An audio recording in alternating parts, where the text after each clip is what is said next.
Go.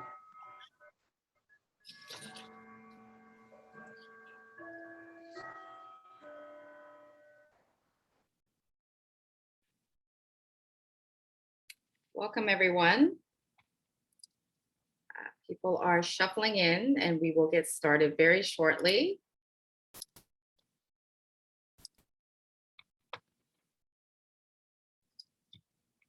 Everybody could just hang tight.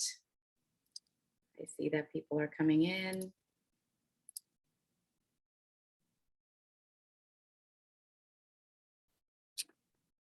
Oops, did I just do that? Can everybody see my screen or no? No.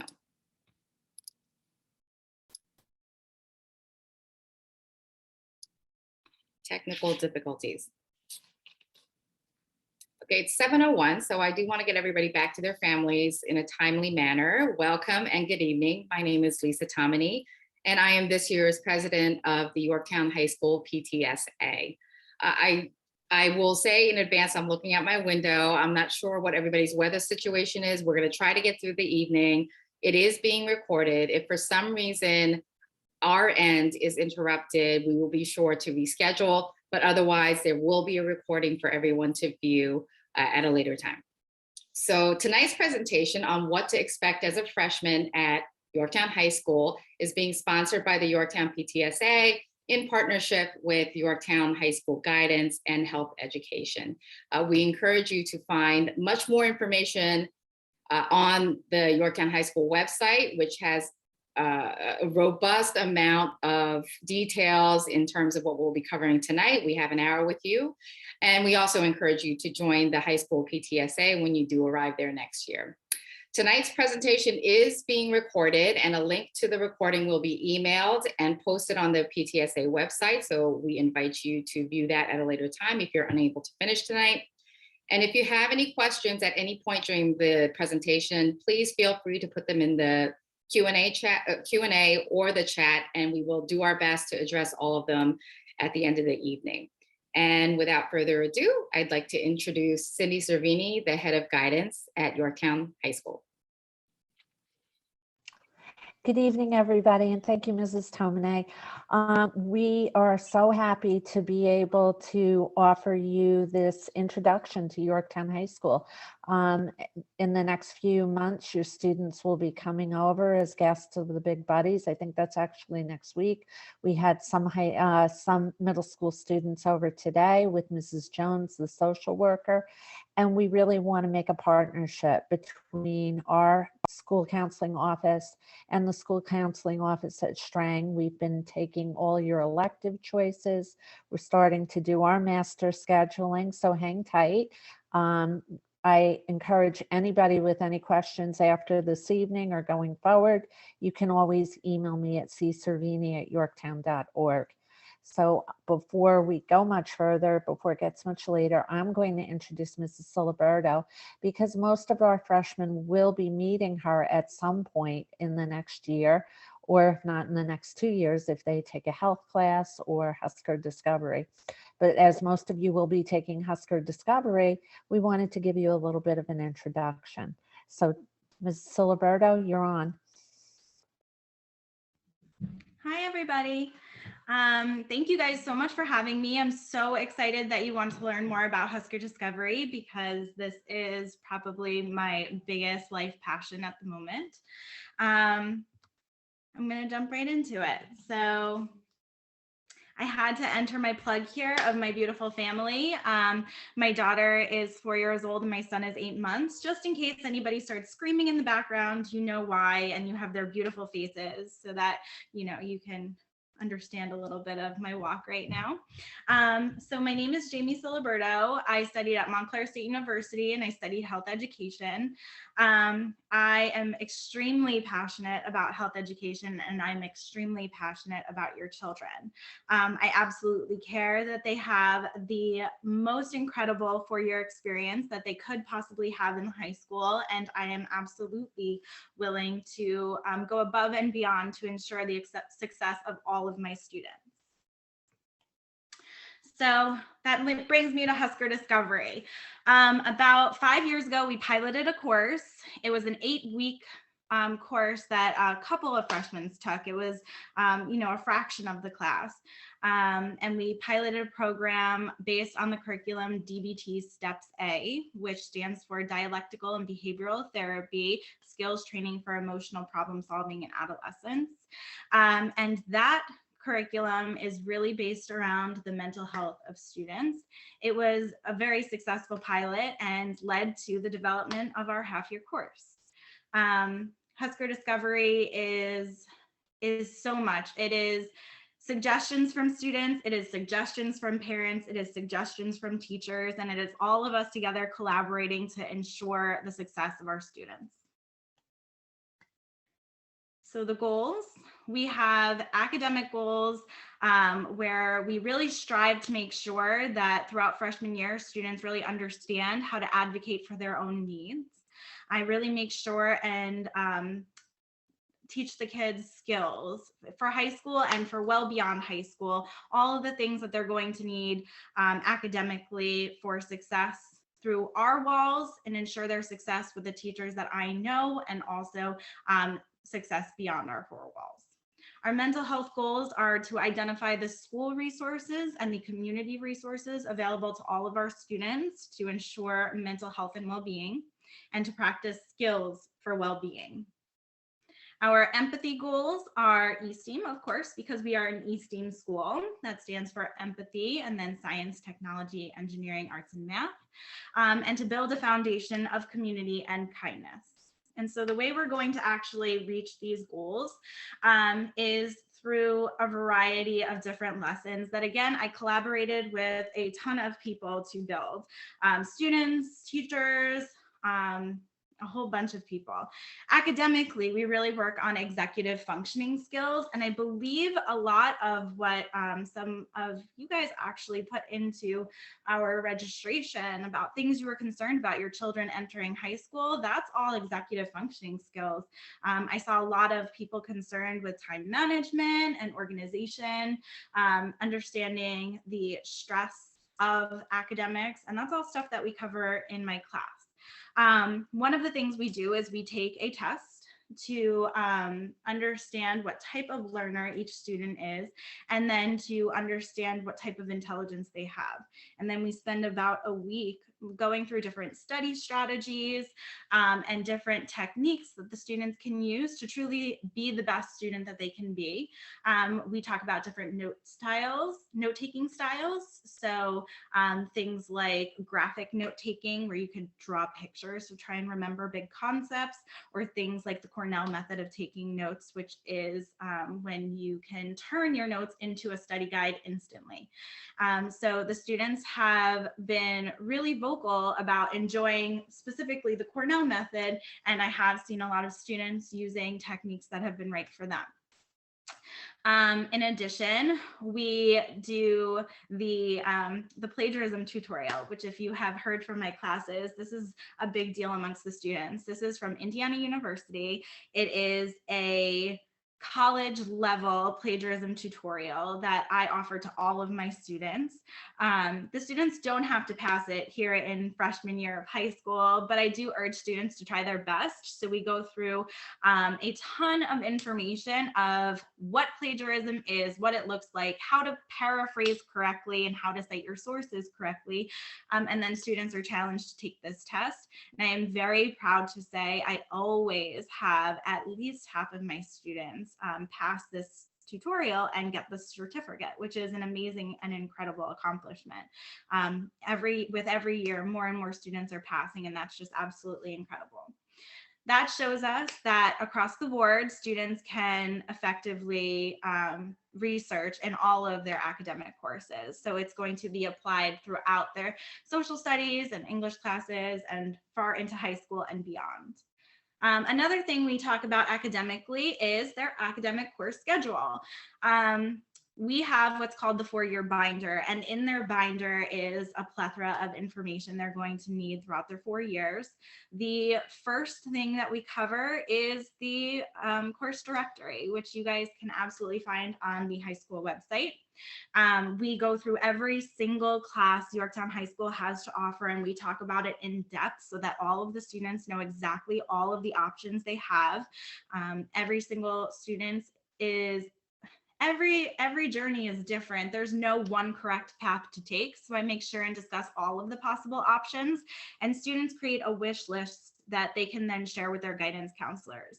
So we essentially plan their 4 years based on whatever goal they have for their future. And then I also direct them to how to get to the directory in case things change in the future. So they learn a lot. It's about a 4-day lesson or so, and we go into everything, including all that BOCES has to offer. In regards to mental health, we have the same DBT Steps A program that we piloted in that first year. Again, DBT stands for dialectical and behavioral therapy. And although we are not doing any kind of therapy in class, the skills that you learn in these therapy sessions are actually really, really profound. They have completely changed my life. And to be honest, I did not really believe in them when I first started learning about them, but they are really life-changing. And it matters less that my students understand the titles of all of the different skills, but if they can apply the knowledge behind the skills, that's all I can ask for. It can make for happier relationships. It can make for less stress and feeling of pressure. And it can make for more focus, and that's especially important when we talk about exams and homework and sitting in class for a long period of time. And it also talks about emotions, and we're talking about these intense high school emotions that exist so in depth. So we really dive into not just what are the basic emotions, but really how can we control our emotions instead of letting our emotions control our behaviors. We do mindfulness strategies fairly often, usually about every single day. Some sort of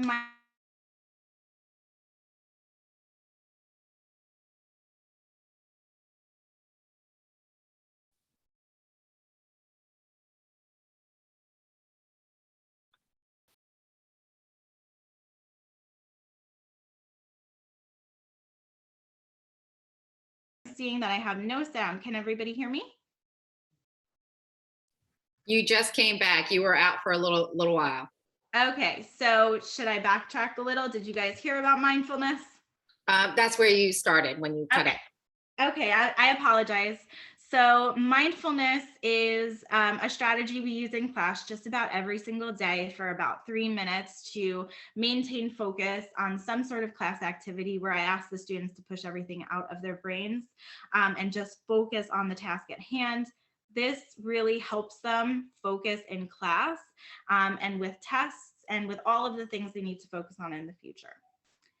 In regards to empathy, we have two projects and a bunch of lessons that I'm really, really incredibly proud of. I collaborate with the school librarian to do a project regarding the sustainable goals. The sustainable goals were put out by the UN, and there are 17 of them, and they're just ways that we can make our world a much better place. The students research the sustainable goals and then choose an NGO that is helping to support the sustainable goal. The goal is then to have students create a project where they either build an invention or create some sort of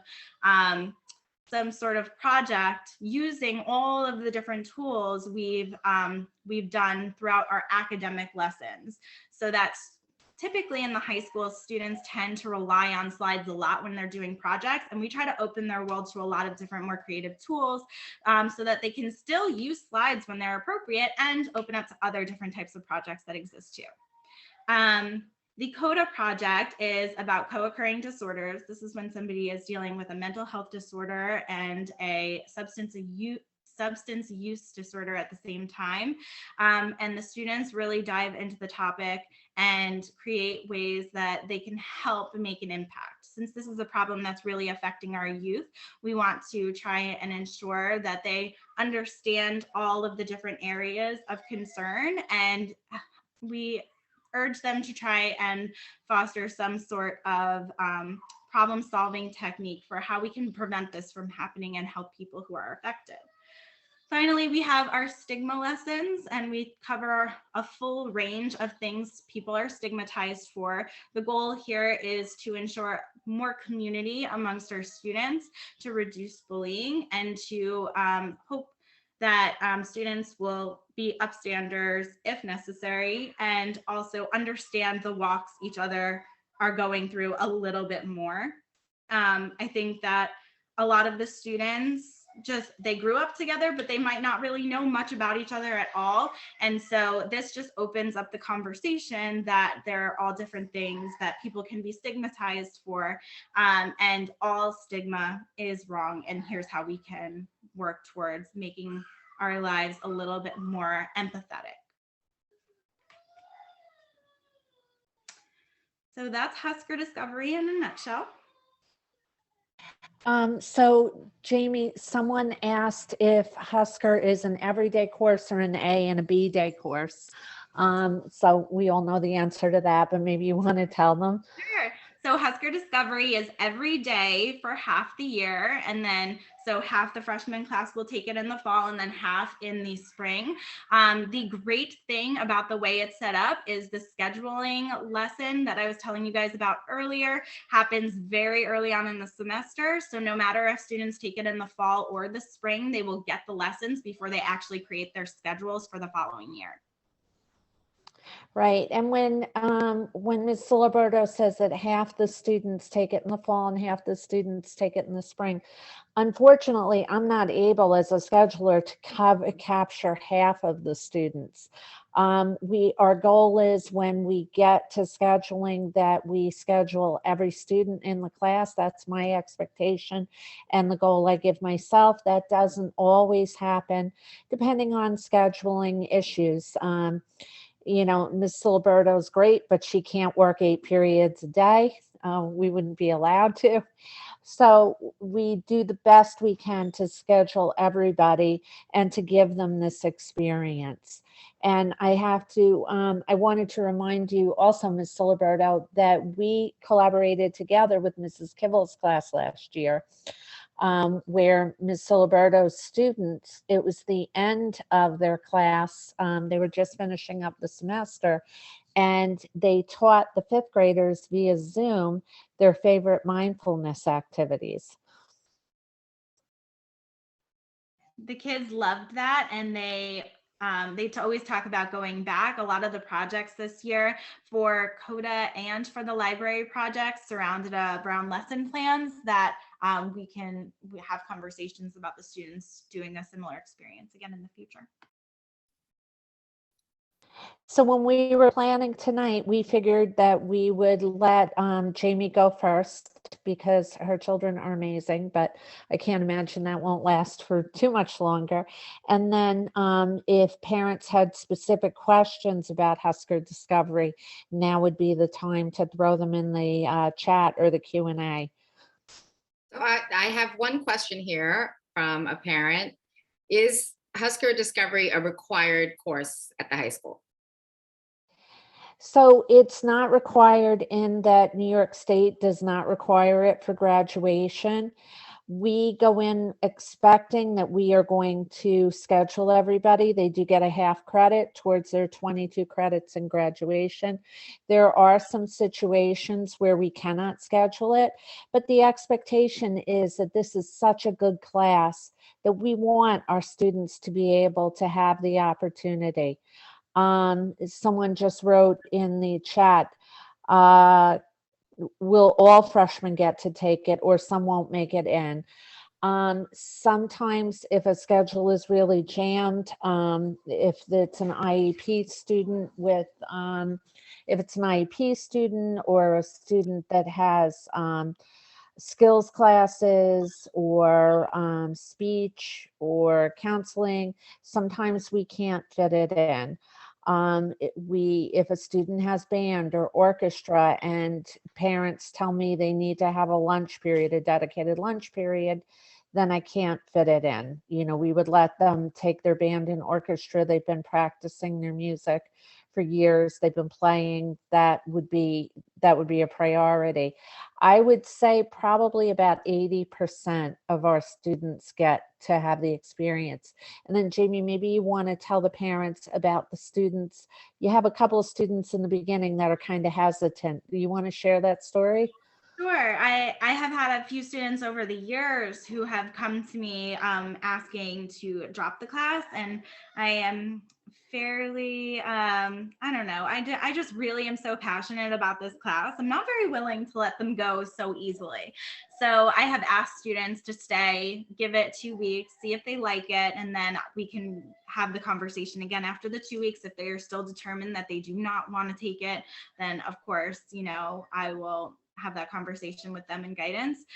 But out of everybody, I have only ever had one person still want to drop after that, because everybody else chose to stay after the 2 weeks. I think with those scheduling things happening so much in the beginning, students can really see how valuable the course is, because if they're not in with Husker Discovery, they kind of have to learn where they can some of the things like Naviance and some of the different tools that they're going to use throughout the high school, kind of as they go, instead of just lumped together as a class. And with that being said, for some students who don't take Husker Discovery, they still show up in my room. So I still try and get in where I can and still help people when I can. And regardless of if they have me or not, they're welcome in my classroom anytime to ask any questions they have. Thank you, Ms. Alberto. Can you talk a little bit more about Naviance for those that are watching either the live or the recording? They may not know what Naviance is at the high school, but you will need that for navigating the college admissions process. And that's an important part of getting them getting their feet wet, so to speak. So we're pretty lucky because in the last few years, they've introduced the Naviance Family Connection in the middle. Ooh. Mr. Rainey, you're cutting out. Jamie, do you want to take over or? Sure. I believe what Cindy was mentioning was that they did start picking up some Naviance stuff in the middle school, I believe in the family and careers classes, if that's correct. And so basically the students have some familiarity when they came to me this year of Naviance, but what Naviance will help your kids with is the college process and applications. It will help them learn how to build a resume. It will help them career search, all of which we use in Husker Discovery. I teach them how to navigate the website and get comfortable with the website. We create their first resume in class together. So I teach them how to use the version they would want for summer jobs, and then the version they would want for college. And then we use Naviance to do a profiler exam. It's like a personality test to kind of figure out what kind of careers they might want to go into. And then they do a very mini project about possible careers they might want to go into. And that kind of drives the force of what they want to what kind of classes they want to take in high school, and do they want to do BOCES, or do they want to take AP classes, or what kind of path do they want to go on. And the counselors start using it from day one with the students too. We have a meet and greet with them, with freshman students around the time of the first report card. And at that point, we have a little getting to know you survey that we have them fill out, that we can always refer back to as we're going through the scheduling process, and eventually when we start having discussions about post-high school planning. That's great. And I have another question here. Can you only take Husker Discovery your freshman year? It currently is only for freshmen, although I can't imagine how many periods I would have to teach if it was open to upperclassmen. So as of right now, it is just freshmen. It makes me think about a Husker Part 2. Have you guys ever discussed that? And I don't know if this is for either, I guess it's for both of you, but is there a way to, in the way that the scheduling is constructed, freshman year really is an ideal time to take it. It is a half-year course, and there are other half-year requirements for students as they go on. So I don't know if you want to speak to that a little, or Cindy, I don't know if you were going to talk about that a little bit later. Well, so the other half-year requirement for New York State is a health class that generally students take by the end of sophomore year. It doesn't have to be taken freshman year. A lot of families or students opt to do that because you can marry it with the Husker Discovery. In a perfect scheduling world, one would be first semester, one would be second semester. But there's also a number of other half-year electives that again go to toward the 22 credits for graduation. I'll get into that a little bit later. I don't want people to get hung up on the word electives because basically anything you take is an elective, as long as we get our requirements in health, art or music. Those are the requirements. The language, the 4 years of English, the social studies, the science, and the math will be scheduled in organically.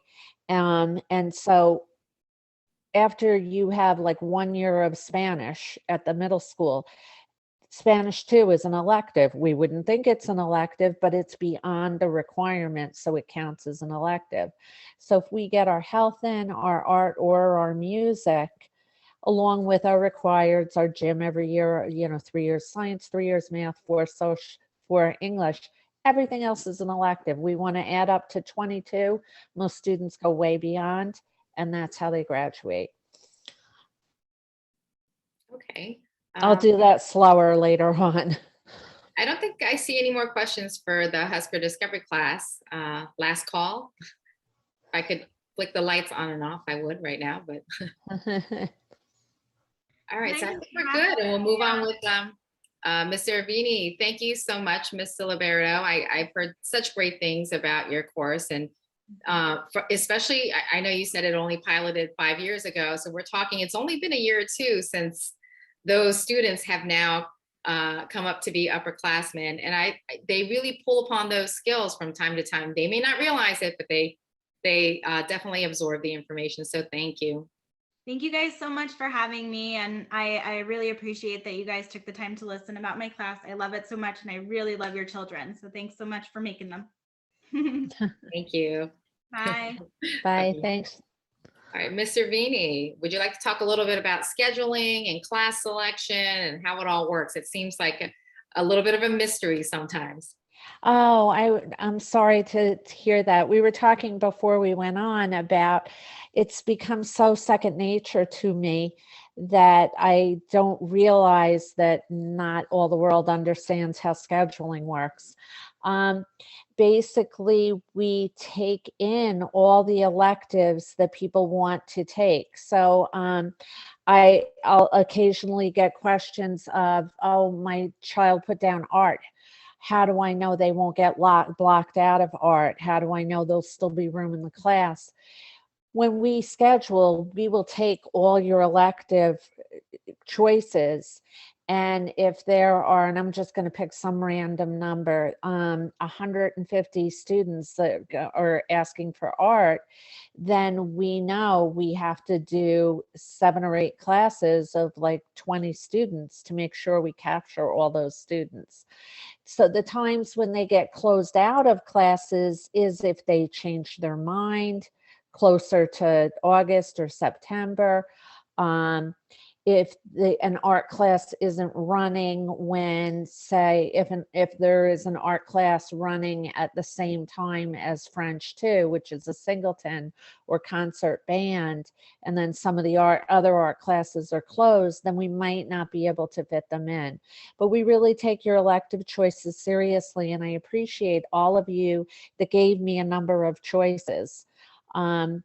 We try to fit in lunch wherever we can.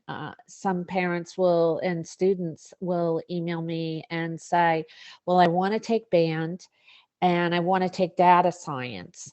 So I say, band, data science, Husker Discovery. Well, that's your elective and that's your lunch. Are you sure you don't want lunch? And they'll say, some will email me back and say, yes, I want a lunch. So maybe how do we figure that out? Or no, my child can go through the day without a lunch, how we can figure that out. So we really try to schedule everybody individually. I will go through, the counselors go through the upperclassmen, all the students that they're responsible for. I have very few students at this point in my career, but what I do is every summer, because I don't have children Jamie's age, every summer I do go through all the ninth grade schedules. For the IEP schedules for students with that are classified, Mr. Carrick and I both go through all the schedules to make sure everybody's IEP is being met. So while we don't hand schedule, what we do is we look at each schedule individually. Keep going. No questions right now? So far, so good. Okay, all right. We have 8 periods, as you know. Our school day starts at 7:20, ends at 2:20. I believe our first class is 7:30, and our last class ends at 1:30. We have a ninth period. Extra help class. Every teacher, I think that was one of the questions that you passed on to me.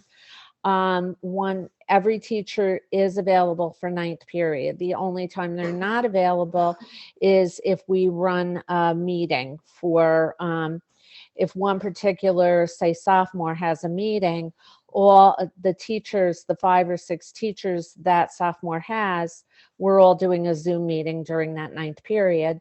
But that's not to say that 95% of the teachers are available for extra help. It's really, really important. And I can't stress this enough, that you encourage your child to stay after for extra help. It's not just when you are, struggling in a class. It's also to be proactive. Before a test, you could go home and study and put hours in studying, whereas if you go for that 42 minutes with the teacher can kind of direct what you should be studying, where you might be falling behind, what you could do to improve your study habits, focus you. Every teacher will run extra help before a test, right before a test. They'll even give up our meetings in order to run that extra help. And what we also encourage students to do is to go a day or two before the test. Don't wait till the day before the test.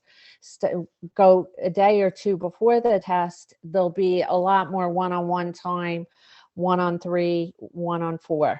You might get a lot more time that way. Students can go with their friends. Social studies, they're all lockstep. Social studies 9 will always give their tests on the same day. So if my son has Mr. Howard and Mrs. Tominay's son has Mr. Miller, they're given the same test the next day. They could go to Mr. Howard for extra help. They could go to Mr. Miller for extra help. Ninth period I can't stress it enough. Sometimes I'll go to meetings and parents will say, oh, we're going to get a tutor. And I say, you can get a tutor, but you can't get better targeted instruction except on that one-to-one extra help. Ms. V, there's a question here. Can you talk a little bit more about what you mean about lockstep classes? What are the courses for freshmen that would be common courses for that grade level? Well, so the lockstep is definitely, and this is the term I just invented. So if you're going around talking about it tomorrow, no one's going to know what you mean. The social studies department is very synchronized when they do their testing and the units that they cover. So you don't get that in English because we don't have, 300 copies of Romeo and Juliet. So they don't all teach Romeo and Juliet at the same time. But what we do find is with social studies, with those topics and those tests, they do pretty much cover the same material at the same time. So that I would say is probably the only lockstep course. Oh boy, it's being recorded. So lockstep will be hashtag lockstep. Um, so you will find the social studies is probably one of the most difficult courses for freshmen. So don't be discouraged if your child has been getting like A's at Strang in social studies and all of a sudden they might drop down to an 84, an 82, 79, hopefully not much lower. But I've noticed over the years, even when I look at transcripts for the valedictorian, you'll see freshman year, man, that social studies will be the one of the lower grades. That's the tough one for them. We also have a social studies skills program that teachers recommend. Usually the 8th grade teachers will recommend students to go into it. The skills, we try to schedule that opposite phys ed, which doesn't meet every day. We try not to put skills in someone's lunch period. But we do try and fit it in where we can if it's been recommended by the 8th grade teacher. And again, some students will be very proactive about it. They will actually ask about taking skills because they see how it helps some of their classmates. So it's not a stigma to be in a skills class. It's actually very helpful. Okay, another question we have is there anything to consider scheduling wise or course selection wise in the freshman year, looking forward to the years after, so as they become upperclassmen? Oh, okay. Wait, say it again. I'm So sorry. is there anything that parents need to consider in terms of course selection or Okay. scheduling that they need to consider in terms of what the time, or not the timeline, but what it will look like as they progress to their senior year? Well, I mean, for one thing, we want to keep up the most challenging courses that we can. Um, I would say like even maybe the freshman year, maybe we don't front load everybody, for 8 periods. Maybe we give them a little bit of a break, at least in the first semester, let them transition to high school. So sometimes when I have a student taking, say, a full year course, like some students that have taken Math 1 have the option of taking that engineering class. So we say, okay, engineering is a full year class and Husker Discovery is a half year class. What semester do you want your child to have lunch? And we consider sports when we think about that, or extracurricular activities or teams. And I would say, if you have a choice, then maybe you want to take lunch the first semester. So your child gets an opportunity to just take a break for a while and just sit back and relax with their friends in the cafeteria, or go to the library and just, take a few moments. That's something to consider. We don't have to have everything done. A lot of parents will talk about, oh, we want to get the requirements over with. We want to get health and art and everything done. So that gives them more flexibility as you go on. You do have a lot of flexibility going forward, and the counselors will work with you, as your child's interests solidify and they find out about other courses. Then we can work with you in creating schedules that includes the ability to take as many of these wish list courses that Ms. Siliberto was talking about. Before we came online, we were talking about the course directory and how this year we have a really well, I don't know if it's interactive, but it's definitely a visual course directory, so that all of our teachers, I would say about 75% of our elective teachers, made course videos to describe their courses. So you'll see some of them in the 9th grade course directory, which is on our website at the high school, and it's also on Strang's website. But if you really are feeling, curious, you could go onto the high school website, look at that course directory, and see all of the different options. New course this year, and it's open to everybody, is data science. Mr. Labor teaches it, and he explains how data affects us all, and you don't have to be a super math whiz kid to understand data, and how if you're going into science research, that could be very helpful. It's helpful for many college majors, and this is something you can take in ninth grade. So there's a lot out there, and there are definitely many options to choose from. And you can you don't have to know in eighth grade what you want to take for the next 4 years. That's why you have us, you have the school counselors. That's great. So we have a question here. We have to rewind a little bit. The question is the extra help in ninth period. How does that work if a teacher has several different classes? And so students from different classes may be showing up for help and must offer help to kids spread across different courses. Okay, so if I'm understanding correctly, you're thinking maybe a social studies teacher is maybe teaching 9, 10, or 11, and what if all these kids? Okay, I got this. So social studies 9 is really, the teachers that teach that are basically teaching that. They don't have a whole bunch of other courses that I can think of.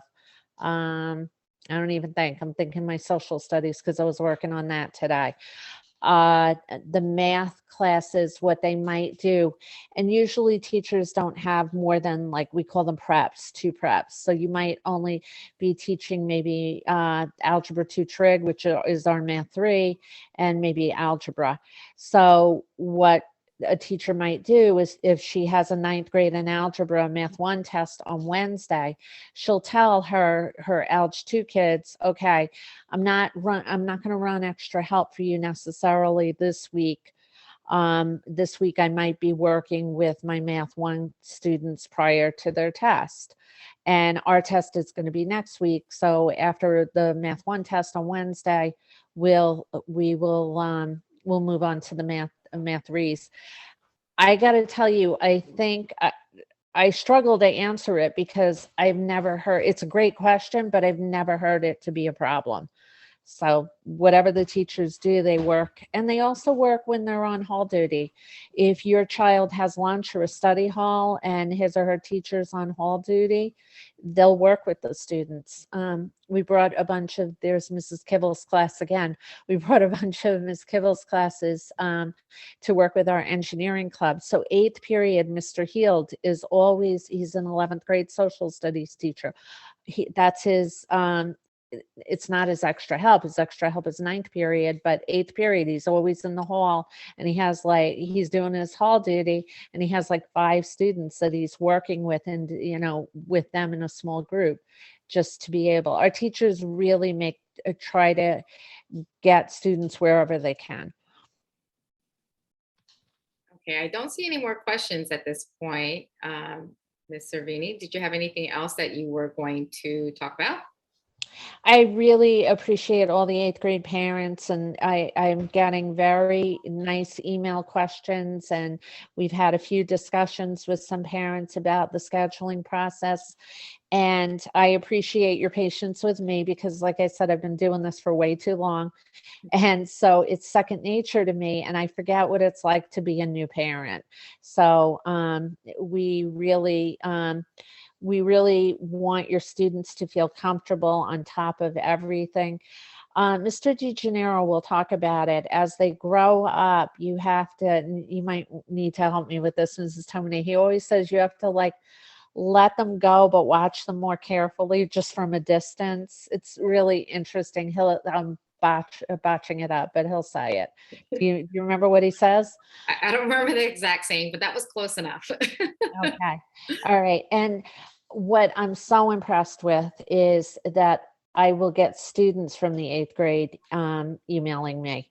And I just think that's great. So parents out there, if you're letting your students email me, kudos to you that, they're really advocating for themselves.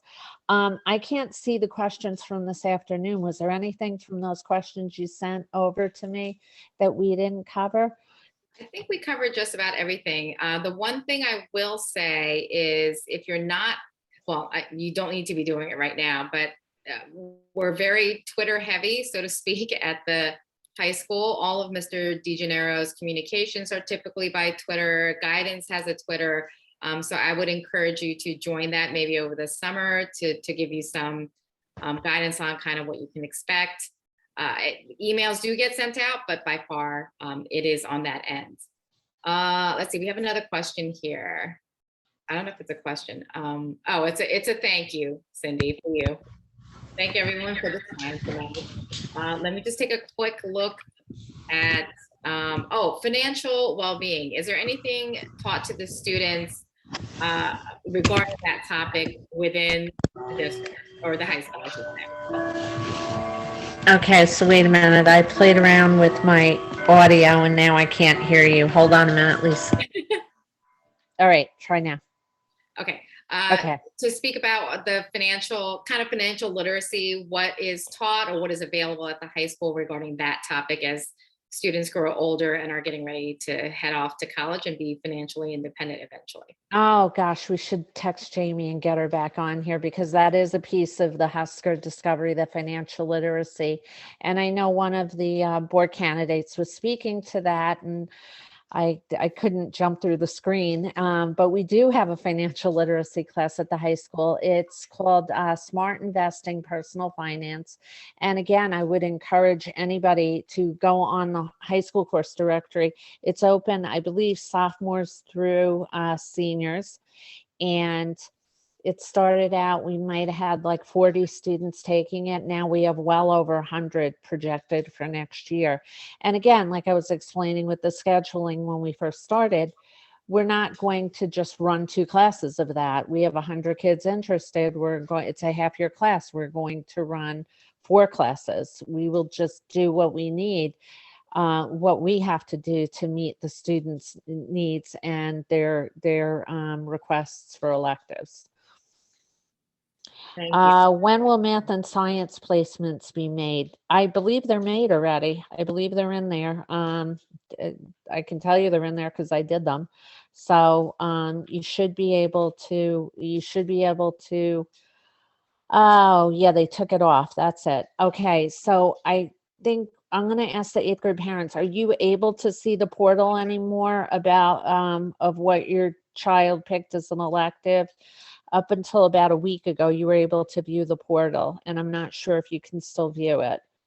I said no, yeah. Yeah, I know. I think we took it off after the electives were supposed to be in. So tell everybody what we will. We'll put them back on in the next.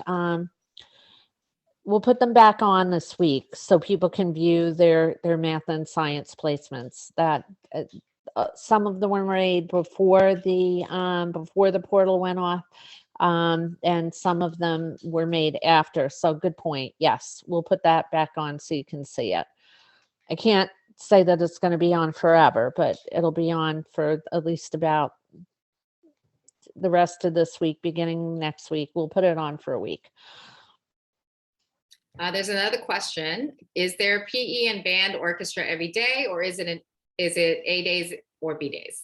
Okay, so this A day, B day thing, you don't have to worry about that anymore. I don't know if you guys could keep track of it. I could never keep track of A day, B day. So we have Monday, Tuesday, Wednesday, Thursday, Friday, and band and orchestras every day. And gym, phys ed for your students will be in the beginning of the year, 2 days a week, Wednesday and Friday. And then second semester, which starts at the end of January, it'll be Monday, Wednesday, and Friday.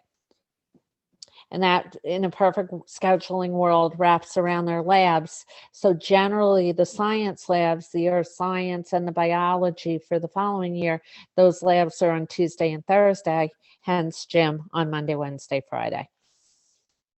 And all that information is available on the portal. It's outlined by marking period, which days, and which classes Right. on a particular day.